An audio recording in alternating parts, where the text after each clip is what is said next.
जय श्री राम कृषक साथियों, मैं हूं कृष्णा पाटीदार चिरुला से और खाचरत मंडी भाई यूट्यूब चैनल में आप सभी का बहुत बहुत स्वागत करता हूं। कृषक साथियों, बोने का समय हो चुका है। आज जानेंगे कि सोयाबीन की बुआई करते समय हमें किन किन बातों का विशेष ध्यान रखना चाहिए। एक विशेष बात है जो मैंने कई किसानों को चौपालों पर चर्चा करते हुए सुनी है। बात की चर्चा हम वीडियो के अंत में करेंगे। तब तक हम जान लेते हैं कि अभी हमें किन किन बातों का ध्यान रखना चाहिए सोयाबीन बुआई करते समय।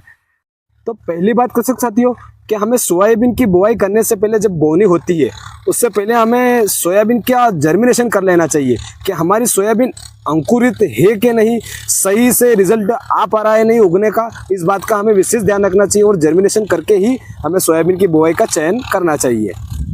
एक बात ये भी है किसान साथियों कि जब हम सोयाबीन की बुआई करते हैं तो हमें ध्यान रखना चाहिए कि हमारे खेत में पर्याप्त मात्रा में नमी है कि नहीं। लगभग बुआई करने से पहले हमें लगभग 4 से 5 इंच तक का जमीन में नमी में होना बहुत जरूरी है। 5 इंच तक अगर नमी होगा तो अगर बारिश 2 या 4 दिन से अगर नहीं भी आती है तो हमारी सोयाबीन नष्ट नहीं होती है। इस बात का भी हमें ध्यान रखना चाहिए कृषक साथियों। एक बात ये भी है किसान साथियों कि हमें काफी अधिक मात्रा में नहीं बोना चाहिए।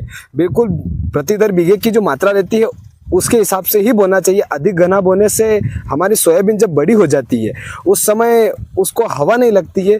हवा नहीं लगने से वो फल की मात्रा कम लेता है, जिससे हमें उत्पादन काफी कम देखने को मिलता है। मीडियम मात्रा में बोए किसान साथियों, इस बात का भी आप विशेष ध्यान रखें। एक विशेष बात जो मैंने आपको शुरू में बताया था कि मैं वीडियो के अंत में बताऊंगा, वो बात यह है कि कृषक साथियों हमने कई किसानों को चौपालों पर चर्चा करते हुए सुना है कि किसी का बीज जमीन के अंदर से नहीं निकलता है या सड़ जाता है। तो ऐसी बातों को हमें ध्यान में रखते हुए हमें जब सोयाबीन की बुआई करते हैं उससे पहले हमें सोयाबीन का बीज उपचार कर लेना चाहिए। आप किसी भी कंपनी का बीज उपचार लेकर आप बीज उपचार कर ही सोयाबीन बोए, क्योंकि आजकल का समय परिवर्तन हो चुका है। इस बात का हमें विशेष ध्यान रखना चाहिए। कृषक साथियों, मेरी जानकारी आपको कैसी लगी ये आपको कमेंट से में जरूर बताइएगा ताकि मेरा हौसला बढ़ता रहे। तब तक के लिए आपको जय श्री राम।